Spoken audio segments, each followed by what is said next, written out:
फिर तो सनकादिकों ने भागवत के श्रवण की विधि बताई। क्या विधि है? बोले सबसे पहले तो कथा सुनने की उत्कट इच्छा हो, फिर कथा के लिए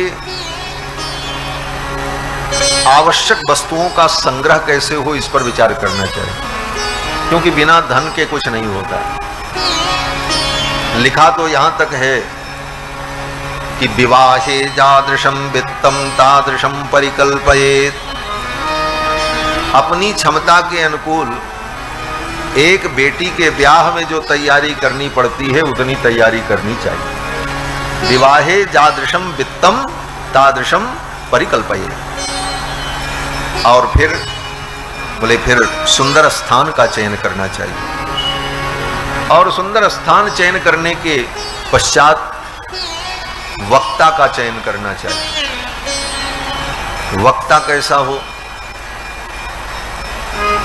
बोले विरक्त हो, वैष्णव हो, भगवान का भक्त हो और ब्राह्मण हो। भागवत का वक्ता ये भी बड़ा विवाद का विषय बना, आप लोग तो जानते ही हैं। क्यों नहीं कर सकते? बोले सब व्यक्ति सब कुछ नहीं कर सकता। बोले संविधान सबको बराबर अधिकार देता है। बोले संविधान एक देश के लिए होता है, वो सार्वभौम सिद्धांत नहीं होता। जिस संविधान की दुहाई लोग देते हैं उस संविधान की सीमा है। वो संविधान केवल भारत की सीमा में मान्य है। भारत से बाहर चले जाएं तब ये संविधान लगेगा। इसी धरती पर वो संपूर्ण विश्व में लागू नहीं है, तुम्हारे केवल एक देश की सीमा में। और उस देश में भी वो संविधान केवल मनुष्यों के लिए लागू है, पशु के लिए वो संविधान नहीं है। कोई पशु किसी को मार दे तो उसके ऊपर 302 का मुकदमा थोड़ी चलता है। वो संविधान की सीमा केवल मनुष्यों के लिए है। और उस संविधान से तुम धर्म का निर्णय करने चले हो। धर्म स्वयं में एक शाश्वत संविधान है। वेद शास्त्र ये स्वयं में एक सनातन संविधान है धर्म का, जो पूरे ब्रह्मांड के लिए है, संपूर्ण सृष्टि के लिए, एक एक जीव के लिए है। एक पशु को भी तुम दुख दोगे तो हमारा धर्म संविधान कहता है इसका पाप तुमको भोगना पड़ेगा, इसका फल ये हो। ये शाश्वत संविधान है। और ये संविधान, इस संविधान के जो नियम हैं वो अपने स्वयं के नियम हैं, उसमें तुम्हारे नियम लागू नहीं होते। सब बात बराबर नहीं होती। दूध तो बकरी का भी होता है और दूध गाय का भी होता है, और दूध जो है कुतिया का भी होता है। तो कहो दूध सब बराबर। तो जहां पर शंकर जी का अभिषेक करना हो वहां कुतिया के दूध से अभिषेक होगा? संभव है? यद्यपि वो दूध है, वह दूध उस बच्चे के लिए पोषण कारक है जो उसका बच्चा हो, परंतु जहां दूध की बात आएगी वहां तो फिर दुष्टाम गाम परित्यज्य कम कह दुहेत शीलवतीम खरीम। शास्त्र कहता है कि अगर ये कहा जाए कि दूध से भगवान को स्नान कराओ तो किसका दूध दुहने जाओगे? गाय का दूध दुहने जाओगे। अरे बोले वो गाय लात मारती है। बोले भले लात मारती है, उसके लात को बांध करके दूध निकाला जाएगा, लेकिन दूध उसी का रहेगा। गदही खड़ी रहेगी सीधी साधी तो उस गदही के दूध से अभिषेक नहीं होगा। दुष्टाम गाम परित्यज्य कह दुहेत शीलवतीम खरीम। खरी माने गदही। तो जहां पर शास्त्र जो संविधान बनाता है वह शास्त्र संविधान धर्म के लिए मान्य होता है, और धर्म के नियम में तुम्हारा संविधान और तुम्हारी दलीलें लागू नहीं होती। जो धर्मशास्त्र कहता है भागवत सुनने से फल मिलेगा, वही धर्मशास्त्र कहता है इसको कैसे सुनना चाहिए। तो उस बात को भी तो मानो है? वो कैसे सुनना चाहिए, किसको सुनना चाहिए, कौन सुनाएगा, उसकी विधि क्या होगी, ये भी वो बताता है। तो संपूर्ण बात को मानो तब तो ठीक, और नहीं तो कुछ भी मत मानो, फिर भागवत को भी मत मानो। तो भागवत कैसे सुननी? बोले सुनने सुनाने वाला वक्ता विरक्त हो, वैष्णव हो और विप्र हो और पुरुष हो। हाँ, पुरुष वक्ता हो, स्त्री वक्ता और नपुंसक वक्ता व्यास पीठ पर बैठकर भागवत की कथा सुनाने, अनुष्ठान करें, ये विधि नहीं। इसीलिए आज तक के इतिहास में कहीं कोई बता दे 18 पुराण, महाभारत, रामायण, कहीं किसी स्त्री ने व्यास पीठ पर बैठ करके कथा सुनाई हो, हमको कोई बता दे। कहीं लिखा है? आज तक मिला? इतनी कथाएं सुने, कहीं कोई स्त्री सुनाती रही हो भागवत? लेकिन आज सब चल रहा है, कलयुग है। उस कथा से मनोरंजन तो होगा लेकिन पुण्य नहीं होगा। जिस पुण्य की प्राप्ति के लिए, कल्याण के लिए कथा होती है, वो प्राप्त नहीं होगा। मनोरंजन होगा, भगवान की चर्चा हो जाएगी, उस चर्चा से लोगों को आनंद मिल जाएगा, अच्छा लगेगा, लेकिन पुण्य जनकता व छेदकता उसमें नहीं होगी। जो शास्त्र कहता है पुण्य जनकता व छेदकता, वो नहीं होगी। उससे पुण्य उत्पन्न हो, पुण्य जनकत्व धर्म उसमें हो, वो नहीं होगा, और न उसका कोई फल होगा। चाहे करोड़ों रुपए लगा करके कर डालो, कोई मतलब नहीं, व्यर्थ है। तो कैसा वक्ता हो? बोले योग्य हो, तपस्वी हो, विद्वान हो, विप्र हो, आचरण संपन्न हो। ये नहीं कि पुरुष है, पढ़ा लिखा है, वेश भी साधु का है, लेकिन होटल में खाता है। बोले तो उससे भी कथा मत सुनो। आचरण संपन्न हो। आचारहीनम न पुनंति वेदा। कोई कितना भी वेद शास्त्र पढ़ ले, लेकिन आचार विचार से हीन है तो वेद भी उसको पवित्र नहीं कर सकते। आचारहीनम न पुनंति वेदा यद्यप्यधीता सहसद्भिरंगैः। 6 अंगों के सहित वो वेद का अध्ययन कर ले, शास्त्र पढ़ ले, लेकिन वेद भी उसको पवित्र नहीं कर सकता अगर वो आचारहीन है। अब ऐसे ऐसे वक्ता मिलेंगे महाराज, हमने देखा है। यात्रा कर रहे हैं, सड़क पे गाड़ी किनारे, सड़क पर कहीं गाड़ी रोक दी, बढ़िया होटल देखा, चलो यहीं खा लेते हैं, बढ़िया गोभी का पराठा और सब्जी और मटर पनीर खा करके मुंह पोंछ करके चल पड़े, और फिर व्यास पीठ पर गए, ज्ञान बघारा, बढ़िया खूब ज्ञान दिया संसार को। सब माया है, बंधन है, आचार नहीं है, विचार नहीं है, इसलिए वो ज्ञान सामने वाले के हृदय में नहीं उतरेगा। सुना करके चले जाओगे, मनोरंजन हो जाएगा, लेकिन वो ज्ञान तब उतरेगा जब सुनाने वाले के जीवन में, वो आचरण में। इसीलिए वेदों ने कहा आचारहीनम न पुनंति वेदा। आचारहीन को वेद भी नहीं पवित्र कर सकते।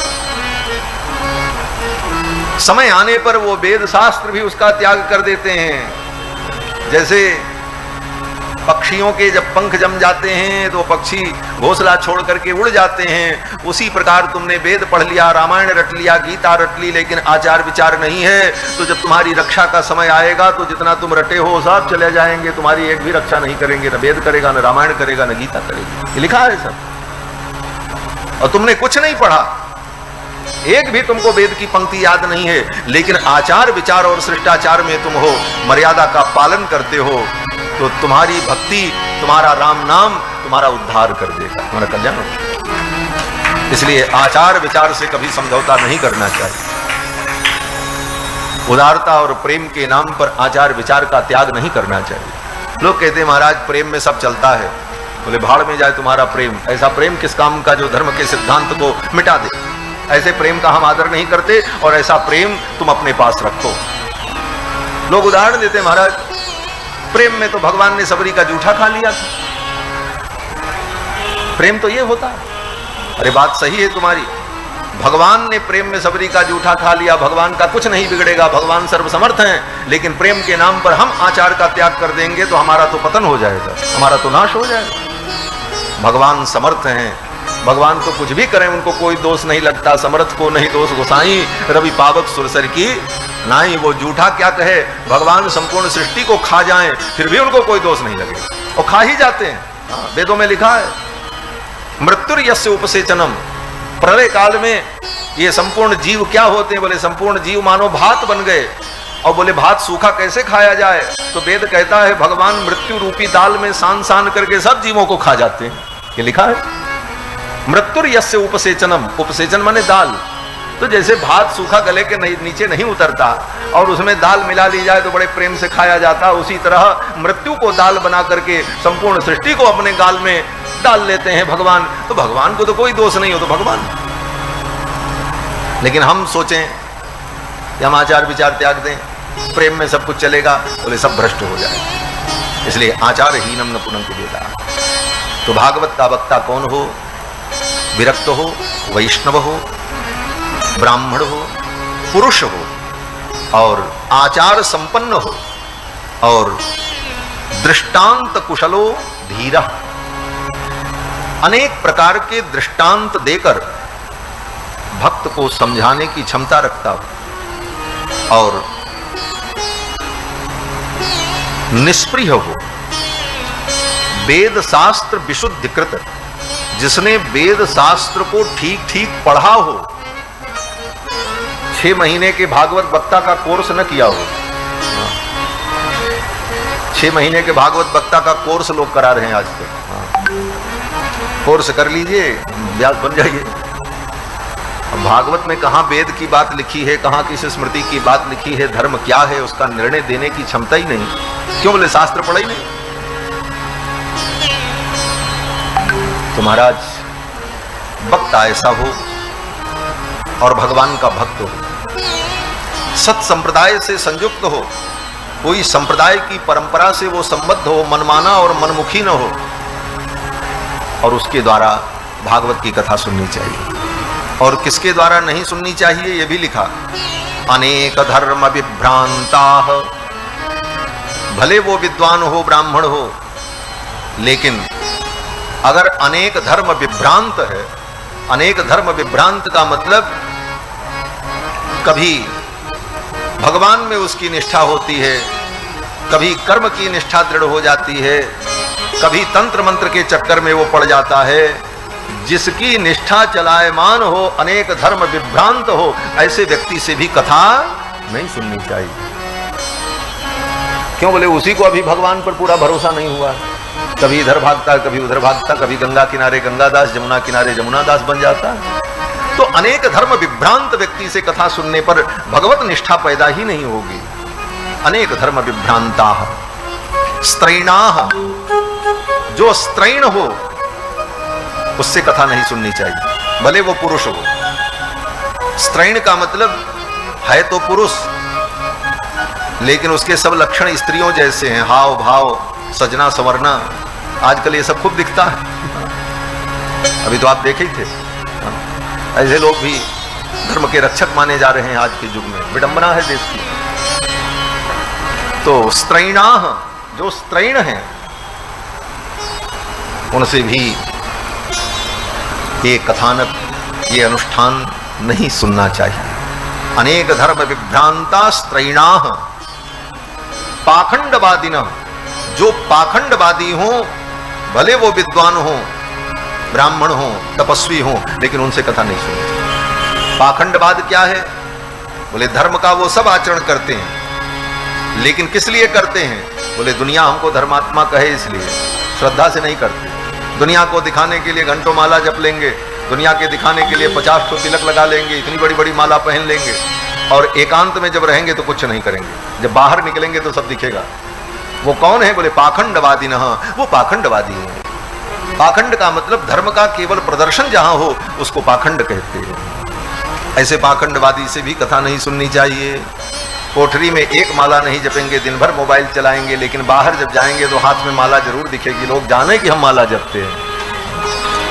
हम बहुत कड़वा बता रहे हैं महाराज। जपना है तो कमरे में बैठ के जप लो ना, 2 घंटे बंद करो कमरा, मोबाइल स्विच ऑफ करो और 2 घंटे माला लेकर के बैठ के रगड़ो माला, सीताराम सीताराम, कल्याण होगा।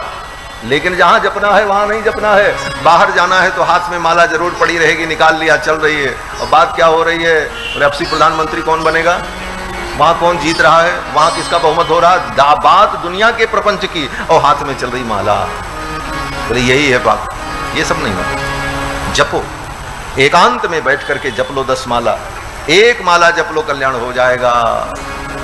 तो महाराज पाखंड का मतलब जो धर्म केवल प्रदर्शन के लिए होता है उस धर्म को पाखंड कहते हैं। कहते हैं अनेक धर्म विभ्रांता स्त्रैणा पाखंडवादिनः सुख शास्त्र कथोच्चारे।